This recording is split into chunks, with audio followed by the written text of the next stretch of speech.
Bonjour, chers étudiants. Je vous présente un résumé de synthèse pour la partie des coûts préétablis et analyse des écarts au niveau du module contrôle de gestion S5. La première question qu'on se pose, c'est quoi un coût préétabli? De façon très simplifiée, c'est un coût qui est établi a priori, c'est-à-dire en avant, qui constitue soit une norme, soit une prévision, soit l'aboutissement d'une analyse. Alors, sur la base de quoi il est déterminé? Sur la base d'un niveau d'activité prévisionnel, ou bien standard, ou bien normal, dans la mesure de dire qu'il s'agit d'une norme. La question suivante, c'est l'application de quoi? On applique quoi au niveau du coût préétabli? Donc, c'est l'application des objectifs de la direction générale. Encore une question qui se pose de façon très simplifiée, pour quelle raison principale? Alors, la principale raison, c'est de mesurer les écarts entre ce qui est réel, ce qui se réalise, et ce qui est déjà préétabli. Donc, un coût préétabli, avant tout, c'est une norme. Donc, elle est issue d'une activité normale au standard, et à ce niveau-là, les appellations, ils changent en fonction de la nature de la source d'information qui nous permettra d'établir ce coût préétabli déjà. Donc, il s'agit d'un coût standard lorsqu'il est issu d'une analyse technique. Il s'agit d'un coût budgété lorsqu'il s'agit d'un budget d'exploitation. Et il s'agit d'un coût moyen prévisionnel lorsqu'il est issu des données comptables précédentes.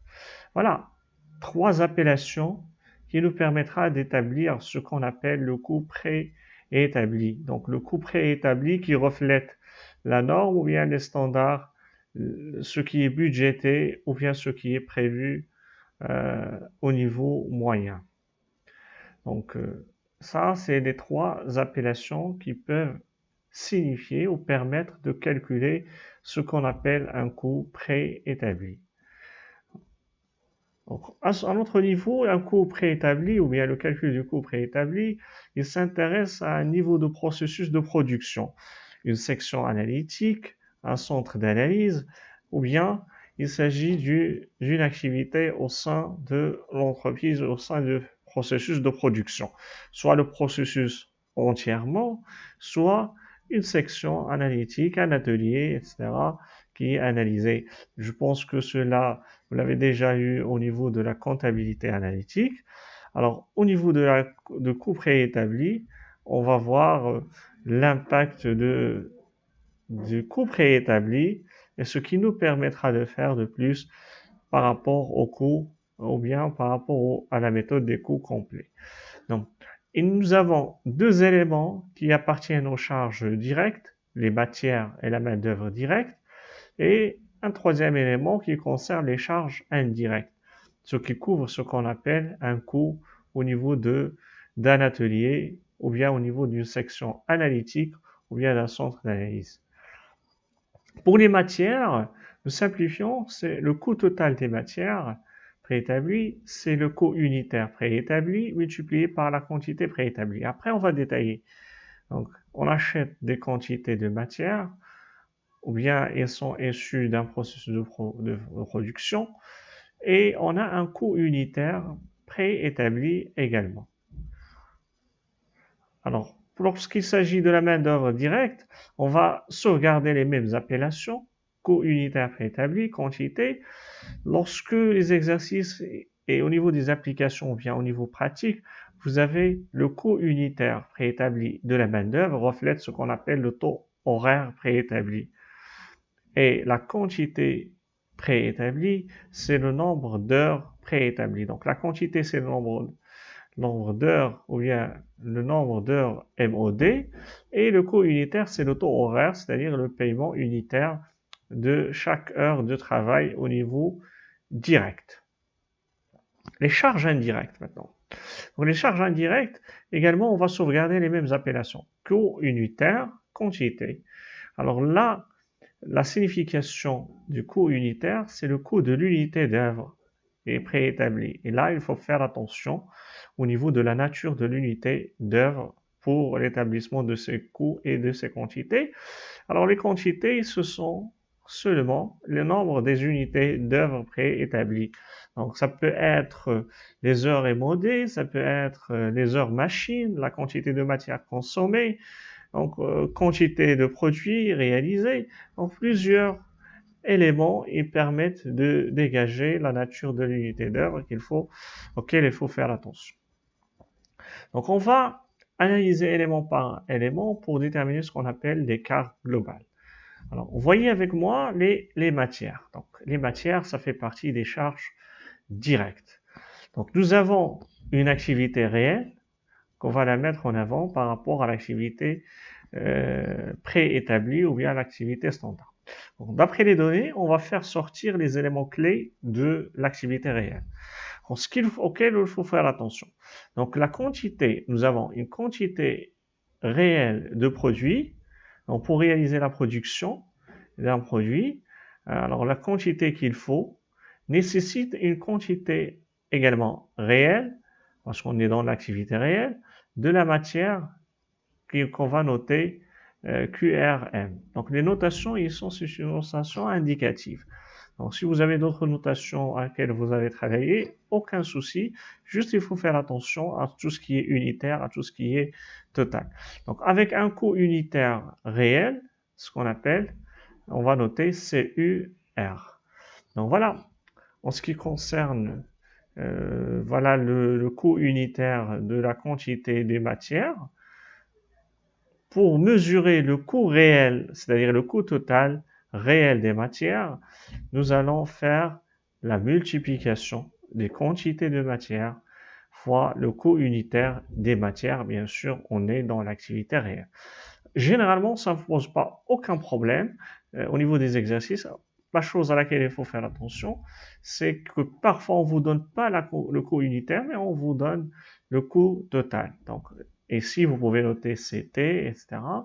Mais je pense que la notation ici, prenez une seule notation avec laquelle vous travaillez votre préparation et vos exercices. Donc nous avons, d'après les données également, on doit chercher l'activité standard. Donc si une activité standard ou bien une activité normale, c'est la même chose au niveau de l'exercice. C'est la même chose. Prévisionnel, standard et normal, ça signifie la même chose pour les exercices pour faciliter un petit peu la tâche. Donc toujours on est dans les matières. Donc une quantité standard de P, donc on va dire dans l'exercice il y a la production de 2000 unités du produit P, produit A, produit C, etc. Donc vous notez la quantité standard de produit. Alors qu'il soit standard ou normal ou bien visionnel comme je viens de dire, de produit nécessite une quantité, donc voilà, la quantité standard du produit nécessite une quantité standard de matière. Donc ça, c'est d'après les données, vous allez le trouver. Soit vous allez trouver quantité coût unitaire, soit vous allez trouver quantité et coût total. Il faut juste faire attention et lire attentivement les exercices. Donc, nous avons le coût unitaire, puisque nous avons la quantité, le coût unitaire standard, ou on va dire préétabli par la suite, aucun changement. Par la quantité, il faut faire attention, il y a un réaménagement. Donc, nous avons l'activité maintenant préétablie. Donc, on est dans l'activité standard et l'activité préétablie. Donc, quelle différence? Donc, la différence, c'est au niveau des quantités. Les quantités ici vont servir à la quantité des produits au niveau standard. Mais préétabli, donc on va donner le principe de base et d'adapter la quantité standard des matières à la quantité réelle des produits. Alors, voilà.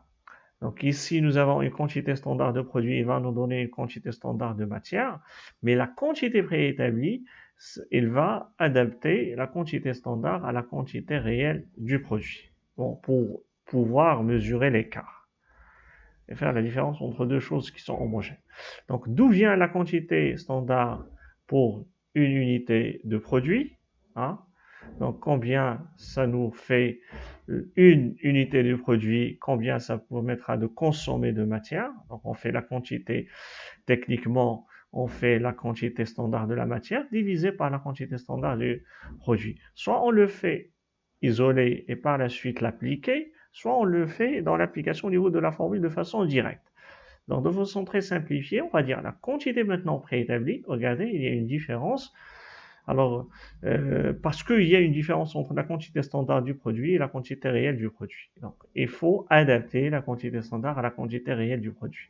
Donc, on prendra la quantité standard d'une seule unité, donc, qui est représentée par ce rapport, et on le multiplie par la quantité réelle du produit. Donc ça, c'est la quantité de matière préétablie, et c'est là où il faut faire attention.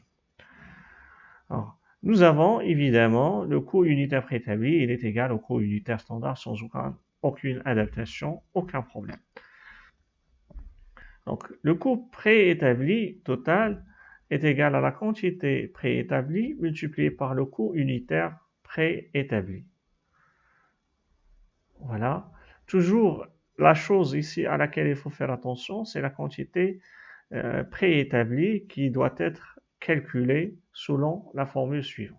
Ça, ce qu'il faut retenir. Par rapport à ce niveau-là, si vous le maîtrisez, ça va être très simple de continuer les éléments à suivre.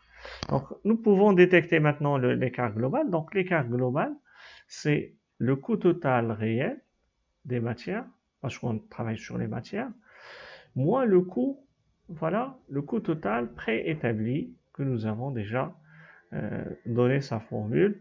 Donc l'écart, ça peut être un écart favorable ou bien défavorable. Si l'écart à ce niveau-là, il est positif, il est défavorable, parce que c'est un coût, ce sont des dépenses. Si maintenant l'écart global des matières elle est négative, dans ce cas-là, l'écart, on va dire qu'il est favorable. Bien sûr, avec certaines réserves à l'interprétation très simplifiée. En passant maintenant à la main-d'œuvre directe, et ça fait toujours au niveau des charges directes. Donc, on note brièvement la MOD. Donc, la MOD est évaluée par quoi? Donc, il est évalué par une quantité, un coût unitaire auquel il faut faire attention dans l'appellation des exercices. Je vais vous donner l'appellation. Donc, la quantité du travail de la MOD, c'est le nombre d'heures de travail. C'est le nombre d'heures de travail. Bon. Vous avez trouvé, par exemple, la section analytique qui a travaillé 300 heures, 120 heures, etc. C'est tout simplement le nombre d'heures de travail réalisé par la MOD. Maintenant, le coût unitaire pour sauvegarder les mêmes formules, donc il ne trouve rien d'autre que le coût du travail d'une seule heure. C'est le taux horaire. Ce n'est pas un pourcentage. Donc, un taux horaire, c'est le paiement d'une heure de travail MOD, bien évidemment. Main-d'œuvre directe. Donc, une fois on a précisé ces notations, on va passer à l'activité réelle qui est de la même façon que les matières, la même MOD. Donc, la quantité réelle du produit nécessite la quantité réelle de MOD. Alors, voilà, avec un coût unitaire réel, voilà, tout simplement, on le multiplie par la quantité réelle, ça va nous donner le coût total réel de la MOD. Je rappelle ici que la quantité, c'est le nombre d'heures, et le coût unitaire, c'est le taux horaire. Le taux horaire, maintenant qu'il soit réel ou qu'il soit standard, donc ce n'est qu'à vous de détecter à travers les données de l'exercice. L'activité maintenant standard. Donc l'activité standard, c'est pour une quantité de produits standard. Alors, s'ils sont égales, les quantités de produits réels et standards, donc la quantité standard est égale à la quantité préétablie, tout simplement. S'ils sont différents, comme si c'est le cas dans la majorité des exercices, donc la quantité standard au normal de produit, qu'on a notre QS, par rapport à un produit et par rapport à ce qui nécessite de MOD, c'est ce qu'on appelle la quantité standard de MOD. Donc, par la suite, on va dire le coût unitaire standard qui n'est rien d'autre que le taux horaire. tout simplement standard. Ici, le taux horaire, bien évidemment, au niveau réel, et ça, c'est au niveau standard, ou bien prévisionnel, ou bien normal. Donc, on a dit la même chose, ce que nous avons expliqué par les matières. Donc, maintenant, on passe à l'activité préétablie. Donc, l'activité préétablie à laquelle on compare avec l'activité réelle. Donc, le principe, c'est toujours d'adapter la quantité de MOD standard à la quantité réelle du produit. La même chose que nous avons fait pour les matières. Donc, pour une unité de B, donc la quantité standard pour une unité du produit, ce n'est que le rapport entre la quantité standard de la MOD divisé par la quantité standard du produit. Donc, je passerai maintenant à la formule de base. Alors, la quantité préétablie de la MOD, c'est la quantité standard d'après les données de la MOD divisée par la quantité standard du produit. On multiplie par la quantité réelle du produit. Donc, combien on va consommer de matière d'après les données standards pour réaliser une activité ou bien une production réelle. Voilà.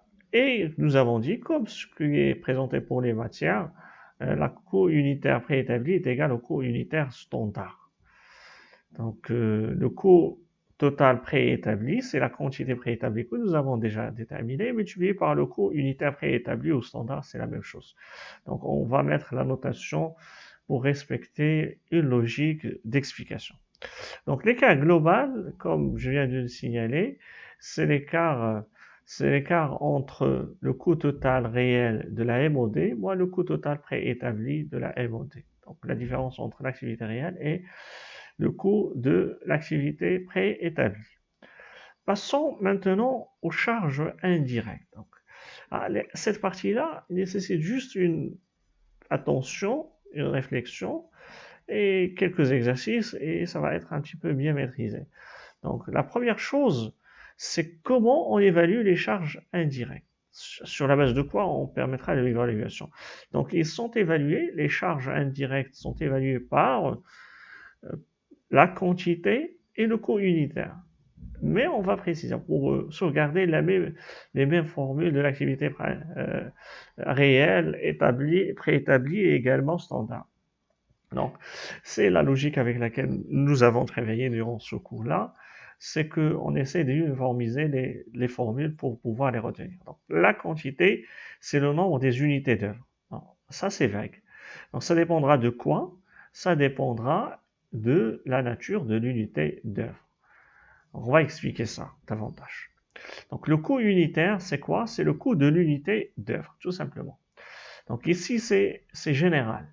Unité d'œuvre, c'est quoi? Donc, on va chercher.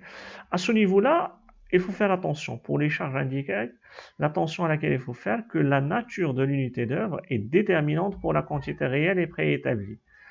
Également, le coût unitaire, le coût de l'unité d'œuvre. Mais il faut faire très attention particulière à la quantité réelle et la quantité préétablie qui nous permettront de mesurer l'écart global entre le coût total réel et le coût total préétabli. Donc, d'après les données de l'exercice, alors là, on peut donner quelques exemples de la nature de l'unité d'œuvre. Donc, c'est simple.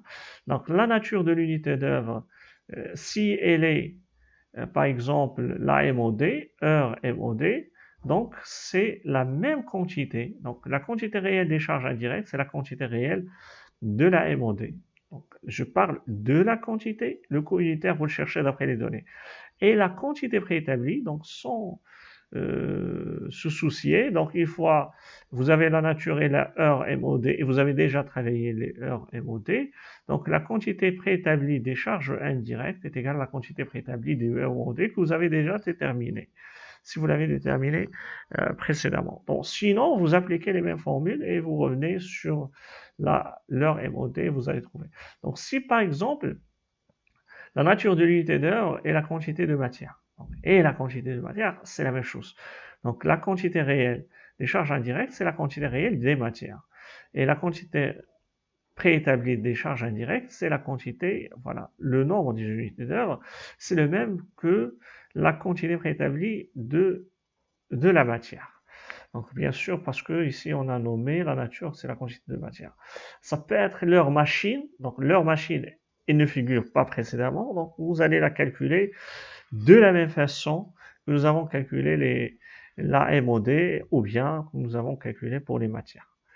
Donc, après ça, l'écart global, après ces calculs, donc l'écart global, c'est le coût total, donc il n'est rien d'autre que la quantité réelle des charges indirectes, le nombre des unités d'heure, multiplié par le coût de l'unité d'heure au niveau réel et au niveau préétabli. On fait la différence, ça nous donnera l'écart global.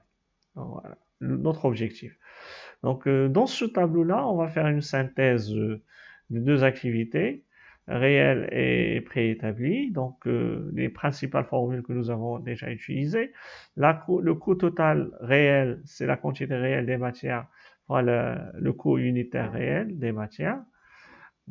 La quantité, là, il faut faire, comme je viens de le dire, attention, il faut calculer le rapport entre la quantité standard des matières et des produits et le multiplier par la quantité réelle du produit. Donc, pour passer au préétabli.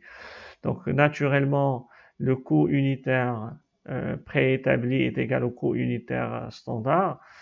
Aucun problème, c'est le même. Et par conséquent, le coût préétabli total des matières, c'est la quantité fois le coût unitaire, bien sûr, préétabli et des matières. Donc, de la même façon, on fait pour la MOD et on fait également pour, au niveau de la MOD, on va voir que le plus intéressant, c'est de savoir la nature de l'unité d'œuvre qui constitue le nombre des unités d'œuvre et le taux horaire. Voilà. Ça, c'est lorsqu'on veut l'appliquer pour les charges indirectes. Dans la MOD, c'est le nombre d'heures et également le taux horaire. La quantité préétablie, c'est le même principe. Alors, quantité, le coût unitaire préétabli est égal au coût unitaire standard. Et en fin de compte, le coût total est le même, la multiplication de ces éléments. Donc, pour les charges indirectes, également, il faut faire attention de la quantité. Bon, de la quantité et du coût unitaire de leur signification. C'est très, très important. Donc, le nombre des unités d'heure, c'est leur MOD. On l'a bien précisé bien avant. On revenait pour explication précédemment explicitée. Donc, dans ce qui est préétabli, c'est également le même principe, c'est la même logique avec laquelle nous avons travaillé. Il faut juste faire attention que la quantité représente le nombre d'unités d'œuvre et le coût unitaire, c'est le coût des unités d'œuvre. Et su, bien sûr, après les données. Donc, l'écart global, de façon générale, qu'il soit pour les charges directes ou les charges indirectes, c'est le coût total réel, moins le coût total préétabli. On vient de signaler deux situations auxquelles on peut se trouver. Supérieur ou égal à 0, c'est défavorable. Et si l'écart global il est inférieur à 0, il est favorable. Donc si c'est négatif, c'est-à-dire ce qui est réel en termes de dépenses, il est inférieur. Donc c'est pour cette raison que nous avons le positif, c'est une situation défavorable, et également le négatif, c'est une situation favorable. Bien sûr, si nous avons d'autres informations un peu plus détaillées, on peut interpréter de façon encore plus pertinente. Le deuxième volet dans cette partie, c'est l'analyse des écarts. Donc ça, c'est pour les charges directes et les charges indirectes. L'analyse se fait au niveau des écarts sur les coûts ou bien les écarts sur les quantités. Et là, on a bien expliqué ça au niveau du cours détaillé. Vous revenez également sur cette partie-là de façon détaillée, exactement au niveau des autres vidéos précédemment enregistrées. Bon, pour expliciter cette partie, nous avons présenté les principales formules de façon encore graphique afin de permettre de retenir et de comprendre la logique de ces écarts au niveau des charges directes et au niveau des charges indirectes. Donc, on a dit que ça peut être un écart sur les quantités, comme ça peut être également un écart sur les coûts. Et les deux à la fois, bien évidemment. Nous, on va essayer de détailler ces écarts et chercher l'écart qui est relatif au coût et l'écart qui est relatif aux quantités. Donc, pour illustrer notre Explication, donc on est dans les charges directes tout d'abord. Pour les matières et la MOD, c'est la même chose, même principe. Alors, nous avons deux axes. Sur l'axe des ordonnées, vous avez le coût unitaire. On va commencer par le coût unitaire réel. Au niveau des axes des abscisses, on va travailler avec le coût, avec la quantité plutôt. Et sur l'axe, on a nommé un point dans lequel on va avoir un niveau de quantité réelle, que ce soit, je viens de dire, pour les matières, ou bien les nombres d'heures de travail MOD, ou bien leur taux horaire. C'est valable pour les deux. Donc, cette surface-là que je vais présenter, voyez, donc cette surface matérialisée par ce rectangle. Alors, cette surface, si on veut l'analyser, nous avons au niveau de deux dimensions. Donc, la première, c'est celle-là, ça doit être la quantité réelle. Alors, là, cette partie-là, ou bien cette distance, c'est de 0 jusqu'à la quantité réelle. Donc, c'est la quantité réelle. Je l'ai nommé à ce niveau-là pour éviter toute illusion avec le niveau du coût unitaire réel. Et cette distance, ces distances-là, elle représente le coût unitaire réel. Donc, le coût unitaire réel. Donc, la surface, ce n'est rien d'autre que la multiplication de ces deux éléments. Donc, si je mets la quantité réelle fois le coût unitaire réel, ça nous donnera le coût total réel. Donc, le coût total réel, c'est une surface d'un rectangle qui est représenté ici en bleu. Donc, voilà, on va nommer cette partie comme étant le coût total réel. Je retiens la formule que nous avons déjà présentée, c'est le coût réel, unitaire réel, multiplié par le quantité réelle, ça nous donne le coût total réel. Et par la suite, donc, on va nommer un coût unitaire préétabli. Donc ça peut être supérieur, ça peut être inférieur, donc c'est juste pour la notation, ça peut être égal même. Donc rien ne nous oblige de mettre le coût unitaire préétabli inférieur, c'est juste pour la simplification du schéma, et c'est la même logique et le même principe s'il est supérieur. Alors là, on va noter également la quantité préétablie, et c'est la même chose. Ça peut être supérieur, comme ça peut être inférieur, comme ça peut être égal au coût ou à la quantité réelle. Et maintenant, de la même logique que nous avons établi le premier rectangle, on va établir le deuxième rectangle. Donc le deuxième rectangle, comme vous constatez, cette distance-là, que je vais la nommer, elle est égale à quoi? Elle est égale à la quantité préétablie. La quantité préétablie. Et cette distance-là, cette distance, c'est le coût unitaire préétabli. Donc, à ce niveau-là, je vais le nommer le coût unitaire préétabli. En les méthodes de calcul, etc., nous avons déjà vu au niveau des formules dans l'explication précédente. Ici, c'est pour dire que cette surface-là, qui n'est rien d'autre que la quantité préétablie fois le coût unitaire préétabli, est égal au coût total préétabli. Donc, si on veut dire ça, cette partie bleue, entièrement, le rectangle entier, c'est le coût réel total. Et cette partie qui est en rouge, c'est le coût total préétabli. Et je le répète, rien ne nous oblige de mettre le coût préétabli inférieur. Ça peut être supérieur dans cette zone-là, et dans ce cas-là, l'écart serait un écart négatif. Donc, on va juste mettre les deux rectangles pour expliquer cette différence. Donc, cette différence-là, qui est maintenant en bleu, cette distance, si on soustrait la partie rouge, ça va nous donner la différence entre le coût total réel et le coût total préétabli. Cette surface-là.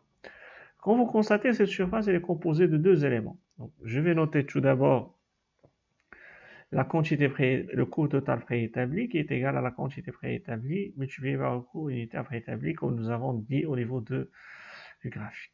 Donc je vais aménager un petit peu le graphique pour se concentrer plus sur cette partie-là qui constitue l'écart global. Tout simplement, c'est le coût réel moins le coût total préétabli, qu'il soit des matières ou bien qu'il soit pour la MOD, c'est le même principe. Donc, il est composé de deux éléments. On va regarder.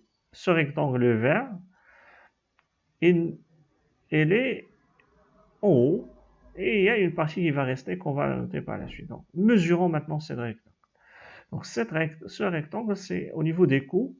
Donc, ça, c'est un écart sur les coûts. C'est un écart sur les coûts. La première distance que je mesure, c'est cette petite distance, qui n'est rien d'autre que le coût unitaire réel moins le coût unitaire préétabli. Voilà.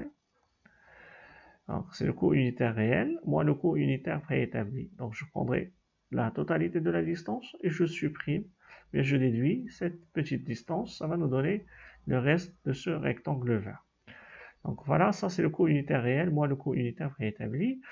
Donc je vais le multiplier par quoi? Par la quantité réelle. Par la quantité réelle. Voilà, cette distance entière. Maintenant, je peux mettre la formule de cet écart. On a appelé écart sur le coût est égal au coût unitaire réel moins le coût unitaire préétabli multiplié par la quantité réelle. Ça va nous donner cette surface qui est en vert. La petite surface qui reste, c'est lié à la quantité. Donc ça, c'est un écart sur les quantités.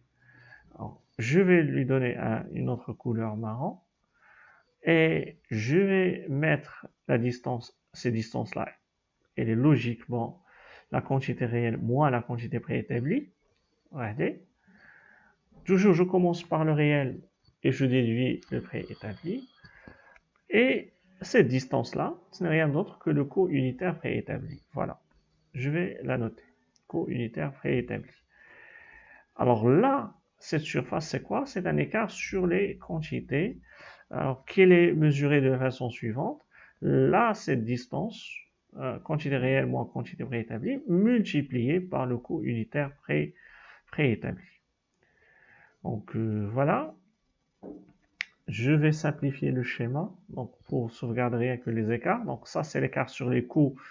Alors, c'est le coût unitaire réel moins le coût unitaire préétabli multiplié par la quantité réelle. Et l'écart sur quantité, comme je viens de le noter avant, c'est la quantité réelle moins la quantité préétablie fois le coût unitaire préétabli. Je pense pour la retenir, c'est simple à un certain moment. Donc, écart sur le coût. Donc, d'ailleurs, je commence par les coûts, dans la différence. Donc, je multiplie évidemment par la quantité et la quantité réelle. Voyons le graphique. Voilà, c'est ça l'utilité de ce graphique-là, pour ne pas tomber dans la difficulté de chercher est-ce qu'il s'agit d'une quantité préétablie ou bien d'une quantité réelle. Alors, vous constatez, c'est toute la quantité réelle. Le même principe et la même chose à ce niveau-là, donc on a illustré avec ce graphique. Alors là, je rappelle que la quantité préétablie, le point clé de cet écart, est égal à la quantité standard pour une unité de produit multipliée par la quantité réelle de la production réelle. Alors, un peu plus la détailler, c'est la quantité standard de la matière ou de la MOD. On fait peut-être même la somme lorsqu'il s'agit de ce qui est demandé, c'est les charges directes, les deux. Donc, je préfère que vous détaillez élément par élément, qu'il soit la matière ou la MOT, divisé par la quantité standard du produit, multiplié par la quantité réelle du produit. Donc ça, c'est cette formule dont le principe est d'adapter la quantité standard à la production réelle. Alors, on va un petit peu se donner l'occasion de voir également les charges indirectes, donc ce qu'on appelle les budgets flexibles, de façon très brève et synthétique. Regardez dans le graphique, donc nous avons à la zone des coûts unitaires, c'est le coût unitaire réel et le coût unitaire préétabli, la quantité préétablie et la quantité réelle. Et nous avons dans les charges indirectes trois types d'écarts. L'écart sur budget, l'écart sur activité et l'écart sur rendement. Et cette analyse des écarts. Donc, le budget flexible permet de chiffrer le coût de l'unité d'heure de la section analytique pour l'activité réelle. C'est à peu près la même chose que la quantité, mais ici, on va travailler avec la séparation entre charge variable et charge, ou bien coût variable, coût fixe, ou bien charge variable, charge fixe. Donc, vous revenez sur la partie précédente pour préciser les notions, la différence entre une charge et un coût. Voilà. Donc le budget flexible, dans la formule générale, c'est le coût variable prévu, total, coût variable, pas unitaire. Donc si on fait la division, ça va devenir unitaire. Donc divisé par l'activité normale. Alors l'activité normale, c'est évidemment le nombre des unités d'œuvre au niveau des données standards, multiplié par l'activité réelle. Donc c'est le nombre des unités d'œuvre réelles. Et j'ajoute le coût fixe prévisionnel. Là, il faut faire attention. Prévu sur le normal fois l'activité réelle et le coût fixe total, évidemment, prévu. Donc, ça nous permettra de calculer ce qu'on appelle le coût budgété, qui va être entre les deux, la séparation entre les deux, qui nous permettra de faire la différence entre l'écart sur budget et l'écart sur activité. Donc, le coût budgété, c'est le budget flexible que nous avons calculé précédemment, divisé par l'activité réelle. Donc, on fera tout ce total pour le budget flexible, on divise par l'activité réelle, ça va nous donner le coût budgété qu'on va le mettre à ce niveau-là. Donc cette partie-là, c'est le coût budgété qui va séparer l'analyse sur l'écart sur le coût en deux types d'écarts, un écart sur budget, un écart sur quantité. Donc, les formules sont issues de graphique, ça devient plus simple. Donc cette partie, c'est le coût unitaire réel moins le coût budgété, donc unitaire, lui aussi, multiplié par la quantité réelle. Et la deuxième partie, c'est l'écart sur activité qui est égal à le coût budgété que vous avez ici, moins le coût unitaire préétabli multiplié par la quantité réelle. Et enfin, l'écart sur rendement, c'est la quantité réelle moins la quantité préétablie multiplié par le coût unitaire préétabli